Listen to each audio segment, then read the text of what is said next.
Bonjour et bienvenue à notre méditation du dimanche. Je voudrais continuer à partager avec vous sur le thème de notre église ici sur la côte basque Sud-Lande. Et notre thème, c'est qu'il faut grandir dans la grâce et dans la connaissance de Christ Jésus. Aujourd'hui, je voudrais voir avec vous 5 signes de notre maturité en Christ Jésus.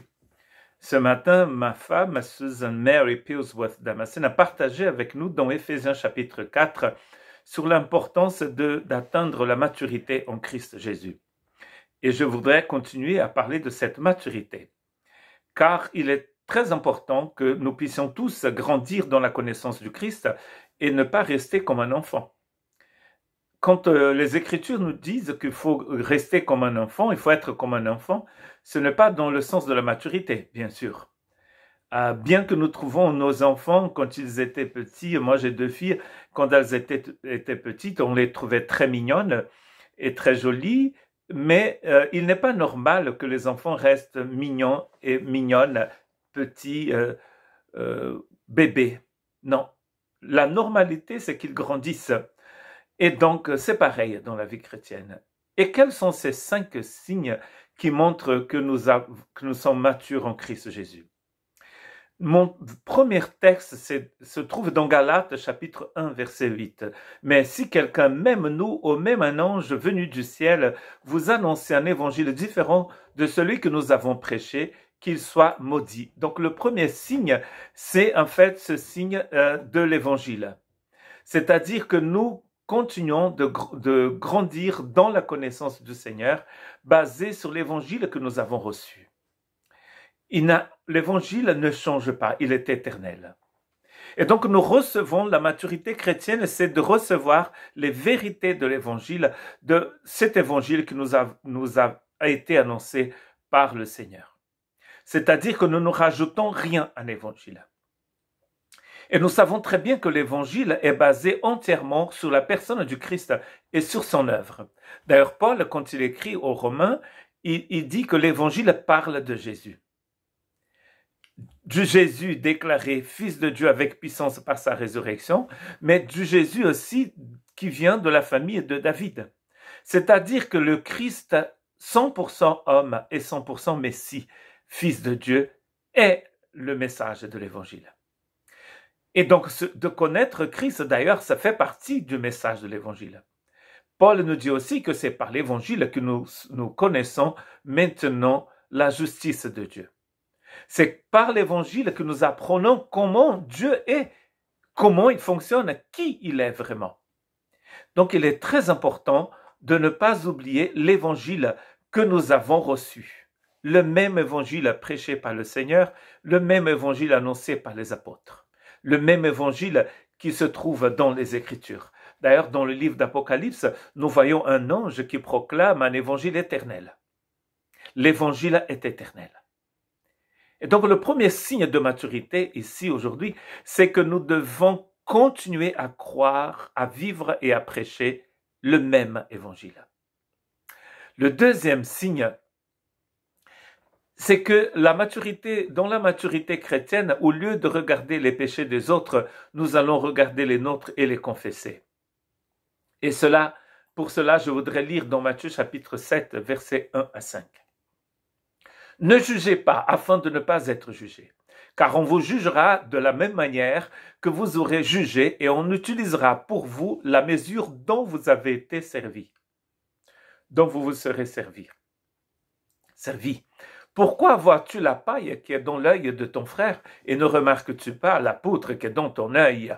Ou comment peux-tu dire à ton frère, laisse-moi enlever la paille de ton œil? Et ne pas remarquer la poutre qui est dans ton œil? Ou comment peux-tu dire à ton frère, laisse-moi enlever la paille de ton œil alors que toi, tu as une poutre dans le tien? Hypocrite, enlève d'abord la poutre de ton œil, et alors tu verras clair pour retirer la paille de l'œil de ton frère. Donc un autre signe de maturité, en plus de persévérer dans l'évangile, c'est que nous allons regarder d'abord, et d'ailleurs toujours, notre péché. C'est notre péché que nous regardons. Nous avons la tendance de vouloir pointer du doigt les autres, Hein. Souvent, on dit que quand on fait comme ça, hein, pour pointer du doigt, on a 3 doigts qui pointent d'abord vers nous. Il y en a le plus vers Dieu. Et donc, en fait, un signe de maturité, c'est que nous regardons d'abord notre péché. Et d'ailleurs, nous regardons que notre péché. Nous n'avons pas le droit de juger l'autre. Seul Dieu peut le faire. Pourquoi? Parce que Dieu est juste, parce qu'il est Dieu. Et nous ne sommes pas Dieu. Nous sommes des pécheurs pardonnés par la grâce. Donc notre deuxième signe de maturité, c'est que je regarde d'abord à moi-même au lieu de regarder les autres. Un autre signe de maturité, en plus de garder l'évangile et de regarder nous-mêmes, c'est que nous faisons attention à ce qui sort de notre bouche. Pendant la semaine, nous sommes en train de méditer dans le livre de Proverbes où il y a énormément de textes qui parlent de l'importance de garder notre bouche. Et Jacques, chapitre 3, verset 2, dit ceci, « En effet, nous trébuchons tous de bien de manière. Si quelqu'un ne trébuche pas en parole, c'est un homme mûr, capable de tenir tout son corps en bride. » Donc d'abord, avant de tenir notre corps en bride, nous avons besoin de tenir notre langue. C'est notre plus grand danger. C'est comme une épée. Et avec cette épée, nous pouvons tuer des gens. Et chaque fois que nous tuons quelqu'un, c'est nous-mêmes que nous tuons. Chaque fois que nous touchons quelqu'un avec du mal, ce mal est tombé déjà sur nous. Et nous sommes maudits pour cela.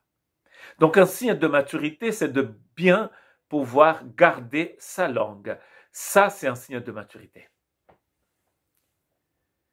Et d'ailleurs, dans Éphésiens chapitre 4, verset 29, il dit qu'il faut faire attention à ce qui sort de notre bouche.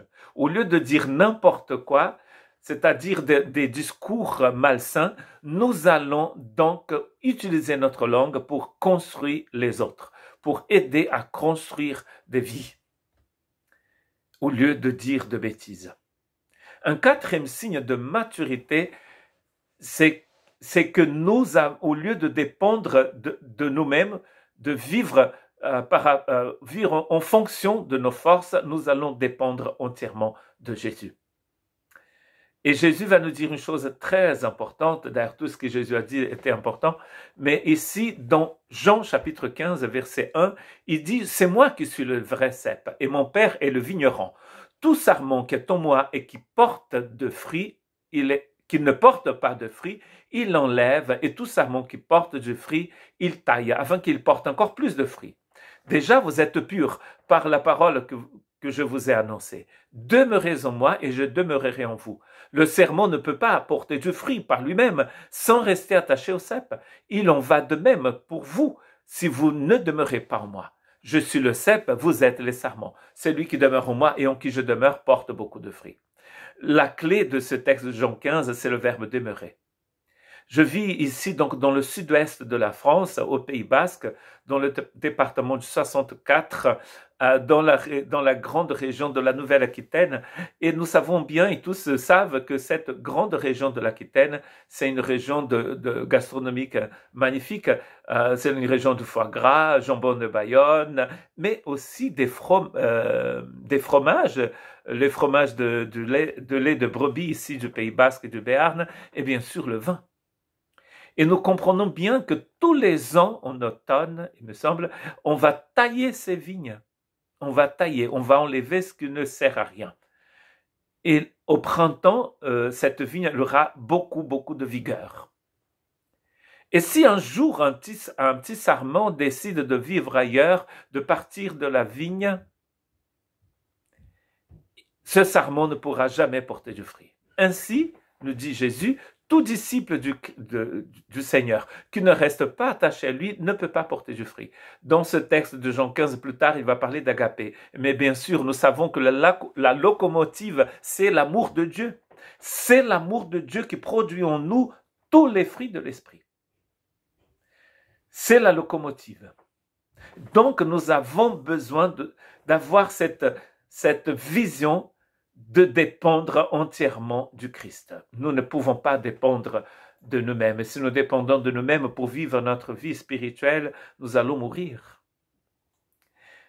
La cinquième chose, c'est que le chrétien mature, c'est celui qui continue à se battre pour la foi. C'est-à-dire qu'il a compris que la vie chrétienne est une course. D'ailleurs, Paul, quand il parle aux Colossiens, mais aussi aux Éphésiens, il dit qu'il faut qu'il marche en Christ. Lui, il disait que lui, il courait. Il faut avancer de toute façon. Que nous courions ou que nous marchions, il faut aller de l'avant.